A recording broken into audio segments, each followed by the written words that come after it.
ગરમીમાં ઠંડક આપે ને તેવા એકદમ ટેસ્ટી જ્યુસી લાડુ. હેલો ફ્રેન્ડ્સ, હું છું શીતલ. તમારું સ્વાગત છે મારા કિચનમાં. આજે આપણે બનાવીશું દૂધીના લાડુ તૈયાર કરીશું મહેમાનો માટે, અને કોઈ પણ તહેવાર હોય ગરમીમાં ઠંડક માટે, અને એકદમ નવી રીતે બનાવીશું અને સિમ્પલ રીતે ઘરની સામગ્રીથી માવા વગરના તૈયાર કરીશું. તો એકદમ ટેસ્ટી બનશે અને યુનિક લાડુ રેડી થશે. તો ચાલો બનાવીએ. એના માટે મેં અહીંયા 500 ગ્રામ દૂધી લીધી છે. દૂધી એકદમ કુમળી સોફ્ટ હોય ને એવી પસંદ કરવાની. હવે દૂધી છે ને એને આપણે આગળ અને પાછળના ભાગથી પહેલાં કટ કરી લેશું. જોઈ લેવાનું, બહુ જો કડક મોટી દૂધી હોય ને તો તમારે આ મીઠાઈ નહીં બનાવવાની એ દૂધીમાંથી. અને હવે આ રીતે આપણે દૂધીની છાલ કાઢી લેશું. દૂધીની છાલમાંથી તમે ચટણી બનાવી શકો છો અને ઘણી બધી રેસીપીઓ પણ બનાવી શકો છો. ચટણી કેવી રીતે બનાવવી મેં મારી ચેનલ પર પોસ્ટ કરી છે, તમે એકવાર જરૂરથી ચેક કરજો. અને હવે આ રીતે છાલ નીકળી જાય ને એટલે આપણે દૂધીને વચ્ચેથી કટ કરી ચેક કરી લેવાનું. જો બહુ મોટા બી હોય ને તો તમારે શું કરવાનું, આ રીતે કટ લગાવી દેવાના અને જે વચ્ચેનો વ્હાઈટ કલરનો ભાગ હોય ને બી વાળો, એને તમારે દૂર કરી દેવાનો. પણ જો અહીંયા બહુ બીનો ભાગ ન હોય તો તમે એમ જ રાખી શકો છો. અને તમને હું બતાવી દઉં, આ રીતે વચ્ચે કટ લગાવી દેવાના. તો આ જે બીનો ભાગ છે ને એને આપણે આ રીતે દૂર કરી દેવાનો. અને બસ બાકીની જે દૂધી છે ને એનો તમે ઉપયોગ કરી શકો છો, જો બી મોટા હોય તો. નહીં તો તમે બધો જ યુઝ કરી શકો છો. તો ગરમીમાં તમે દૂધીમાંથી કઈ કઈ રેસીપી બનાવો છો ને મને કમેન્ટમાં ચોક્કસથી કહેજો. અને હા, તમે મારી રેસીપી કઈ જગ્યાએથી જુઓ છો ને એ પણ મને જરૂરથી કહેજો. હવે અહીંયા તમે જુઓ, દૂધીને મેં કટ કરી લીધી. હવે એને આપણે ખમણવાની છે. તો આ રીતનું ઝીણું ખમણ કરવાનું ગ્રેટર હોય ને તમારી પાસે તો બને ત્યાં સુધી એનો જ યુઝ કરજો. તો મેં અહીંયા જે આદુ ખમણવાની ખમણી હોય ને એનાથી દૂધી ખમણવાની સ્ટાર્ટ કરી છે. એનાથી ખમણ ઝીણું થશે અને જે લચ્છા હોય ને એ ઝીણા થઈને તો કૂક પણ ઝડપથી થઈ જાય, લાડુ પણ ઝડપથી બને અને ખાવામાં પણ બહુ સરસ એવા લાગે અને બાઇન્ડિંગ પણ સારું એવું આવે. તો બસ આપણે આ રીતે આખી દૂધીને ખમણી તૈયાર કરી લેશું. તો જે બીવાળો ભાગ હતો ને એને મેં દૂર કરી દીધો. અને બાકીની જે બધી દૂધી હતી ને એકદમ સરસ, એમાં બી સોફ્ટ હતા, નાના નાના હતા ને, તો મેં વ્હાઈટ ભાગ પણ રાખ્યો અને એ પણ ખમણમાં એડ કરી દીધો. તો આ રીતે આખી દૂધીને મેં ખમણી અને રેડી કરી લીધી છે. હવે આ જે દૂધી છે ને એમાં ભરપૂર માત્રામાં પાણીનો ભાગ હોય છે.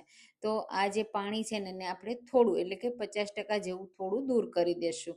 એટલે જ્યારે લાડુ બનાવીએ ને ત્યારે આપણે કોઈ એક્સ્ટ્રા વસ્તુ પણ એડ ન કરવી પડે અને સાથે એકદમ પરફેક્ટ શેપ આવે, નરમ ના પડી જાય. એટલે આ રીતે હલકું હલકું પ્રેસ કરી થોડું આ જે દૂધીનું જ્યુસ છે ને એને કાઢી લેશું. એ જે રસ નીકળે ને એનો યુઝ તમે જ્યુસ બનાવવામાં કરી શકો છો. બહુ જ હેલ્ધી હોય છે. તો આ રીતે બધી જ દૂધીમાંથી મેં રસ કાઢી લીધો. હવે આપણે એમાંથી લાડુ તૈયાર કરીશું. તો એના માટે પેનમાં 1 ચમચી ઘી એડ કરીશું. તૈયાર કરેલું દૂધીનું ખમણ એડ કરી દેશું અને એને સરસ ઘી સાથે રોસ્ટ કરી લેશું. હા, હવે જો તમને વધારે ઘી પસંદ હોય ને તો તમે અહીંયા 2 થી 3 ચમચી જેટલું ઘી પણ એડ કરી શકો છો. પણ જો આવી મીઠાઈમાં ઘીની જરૂરિયાત ઓછી હોય છે તો ઓછું પણ એડ કરી શકાય છે. તો આ રીતે સરસ રીતે દૂધી છે ને એને આપણે કૂક કરીશું ને એટલે તરત જ સોફ્ટ થવા લાગશે. તો થોડી વાર માટે ઘી સાથે મેં શેકી લીધી. હવે આપણે એને હજી સોફ્ટ કરવા માટે એડ કરીશું અડધો કપ દૂધ અને મિક્સ કરી દેશું. હવે અહીંયા તમે ઢાંકીને પણ કૂક કરી શકો છો અને આ રીતે ઓપન રાખી વચ્ચે વચ્ચે ચલાવતા રહી અને દૂધી સોફ્ટ થાય, દૂધ બળી જાય ને ત્યાં સુધી કૂક કરી શકો છો. તો થોડી વાર આ રીતે ચલાવતું રહેવાનું. તો 3 થી 4 મિનિટ થશે ને એટલે આ રીતે દૂધ છે ને એ બળી જશે. દૂધમાં જે ભાગ હોય ને એ ફાટી અને માવા જેવું થઈ જશે અને સરસ એવું આ રીતનું જે દૂધ છે ને એ બળી જશે ને એટલે મિક્સર સોફ્ટ થઈ જશે અને દૂધી પણ સરસ એવી સોફ્ટ થઈ જશે. હવે તમારે ચેક કરી લેવાની દૂધી કૂક થઈ છે કે નહીં. આ રીતે હાથથી જોઈ લેવાનું. ગરમ હોય તો ધ્યાન રાખવાનું. હવે એમાં સ્વાદ પ્રમાણે ખાંડ એડ કરી દેશું. તો મીઠાશ હું હંમેશા ઓછી જ એડ કરતી હોઉં છું. તો મેં માત્ર 1/4 કપ જેટલી એડ કરી છે. તમે તમારા સ્વાદ પ્રમાણે અડધા કપ જેટલી પણ એડ કરી શકો છો. મિક્સ કરી અને ખાંડ મેલ્ટ થઈ જાય અને સરસ રીતે ખાંડનું પાણી જે હોય ને એ બળી જાય ને ત્યાં સુધી આપણે કૂક કરવાની. તો 3 થી 4 મિનિટનો સમય લાગશે. ટોટલ આ લાડુ બનાવતા 10 થી 12 મિનિટનો સમય લાગશે અને બધા જ લાડુ રેડી થઈ જશે.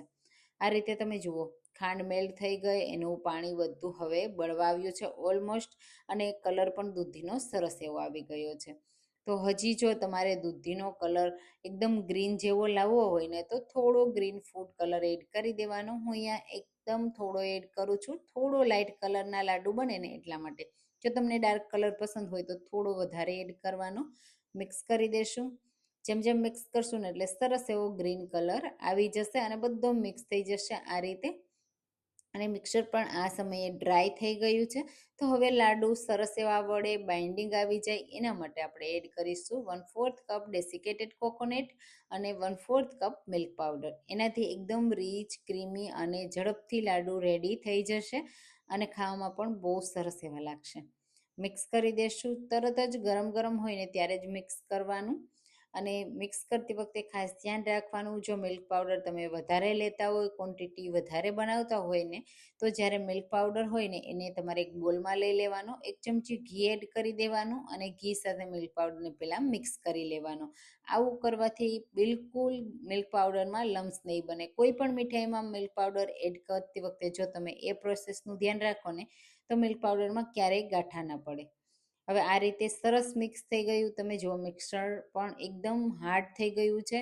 તો દૂધીના લાડુ બનાવવાનું મિક્સર રેડી છે.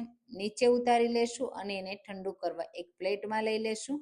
પ્લેટમાં મેં નીચે હલકું ઘી લગાવી દીધું હતું. 5 મિનિટ રહેવા દીધું પંખા નીચે અને 5 મિનિટ પછી આપણે એમાંથી નાના કે મોટા જેવા તમારી ચોઈસ પ્રમાણે લાડુનો શેપ આપી દેવાનો. એક સરખો સ્મૂથ શેપ આપવાનો. આ લાડુને તમે 10થી 15 દિવસ ફ્રીઝમાં રાખી સ્ટોર કરી શકો છો. મીઠાઈવાળાની દુકાને પણ તમને આવા દૂધીના લાડુ તો નહીં જ મળે. તો એકવાર આ રેસીપી ટ્રાય કરજો. હવે એકદમ પરફેક્ટ બજાર જેવા બનાવવા માટે આપણે થોડું ડેસિકેટેડ કોકોનટ લેશું અને એનાથી ગાર્નિશ કરી દેશું. એકદમ સરસ રીતે આ રીતે બધી સાઈડ ફેરવતા ફેરવતા ગાર્નિશ કરી લેવાનું. અને બસ હવે આપણા એકદમ હેલ્ધી, ટેસ્ટી, ગરમી માટેના બેસ્ટ એવા દૂધીના લાડુ બનીને તૈયાર થઈ ગયા છે. તો તમને આજની આ રેસીપી કેવી લાગી કમેન્ટમાં ચોક્કસથી કહેજો. અને એકવાર જો તમે આ દૂધીના લાડુ ન બનાવ્યા હોય ને તો રેસીપી ટ્રાય કરવાનું બિલકુલ ભૂલતા નહીં. એકદમ લચ્છેદાર બને છે, મેલ્ટ એન્ડ માવું છે, ગરમીમાં ઠંડા ઠંડા ખાવાની બહુ મજા આવે છે. તો ચાલો આ રેસીપી ટ્રાય કરો. ફરી મળીશું એક નવી રેસીપી સાથે. Thank you for watching.